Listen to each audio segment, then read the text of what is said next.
घूंघट एक औरत की अनसुनी कहानी। अरे रानी, ओ रानी, सो रही हो क्या अभी तक? रानी की जेठानी जोर जोर से चिल्ला रही थी घर के आंगन में खड़े होकर। रानी यानी मैं। तभी मैं भागती हुई अपने कमरे से निकली और बोली, दीदी आ गई मैं। जेठानी बोली, रानी तुम्हारा नाम रानी है, तुम रानी नहीं हो। मैंने तुम्हें रात में ही समझाया था कि सुबह को जल्दी उठ जाना, तुम्हारी मुंह दिखाई की रस्म है। मैंने बोला कि दीदी रात को नींद ही नहीं आई, जगह नहीं है, और मन में थोड़ा डर था कि सुबह आंख नहीं खुली तो। रजनी दीदी हंसती हुई बोली, रानी मेरी प्यारी देवरानी, जल्दी से घूंघट कर लो, अगर माँ जी आ गई तो हंगामा हो जाएगा। मैंने घूंघट किया ही था तभी माँ जी वहां आ गई और कड़कड़ाती आवाज में बोली, चलो अब क्या यही गपशप मारती रहोगी तुम दोनों?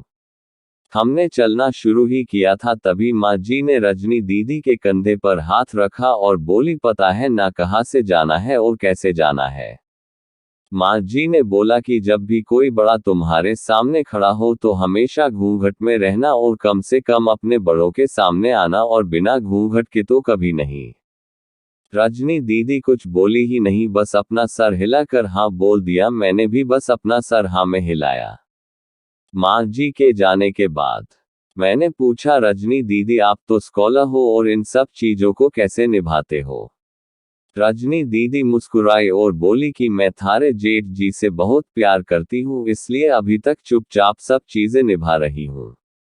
मैं कुछ नहीं बोली और चुपचाप रजनी दीदी के साथ घर के बाहर वाले कमरे में जाकर बैठ गई। वहां पर एक पड़ोस की आंटी जी बैठी थी। वो बोली कि यह कैसे बहू आई है, ससुर जी सामने खड़े हैं और ये यहाँ बैठी है। मुझे कुछ समझ ही नहीं आया, मतलब। रजनी दीदी बोली कि आंटी जी अभी नई बहू है, यहाँ के रीति रिवाज सीखने में थोड़ा समय लगेगा। रजनी दीदी मुझे वहां से उठाकर मेरे कमरे में छोड़ गई। 6 महीने यूं ही छोटी छोटी चीजों में बीत गए। फिर एक दिन मैं राहुल के साथ साड़ी लेने गई। राहुल का फोन आया और वो दुकान से बाहर बात करने चला गया। साड़ी की दुकान पर मैं बेधड़क होकर साड़ियां देख रही थी।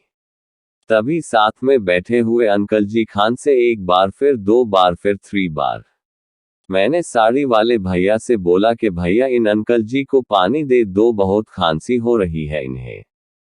अंकल जी भड़क उठे और बोले, क्या बदतमीज लड़की है ये, कुछ शर्म लिहाज है या नहीं इसे? दुकान पर हंगामा देख राहुल बाहर से भागकर अंदर आया और अंदर आते ही अंकल जी के पैर छूकर बोले, मामा जी आप यहाँ। मैं घबरा के दुकान से बाहर निकाल आई, एक लंबा घूंघट करके गाड़ी में बैठ गई।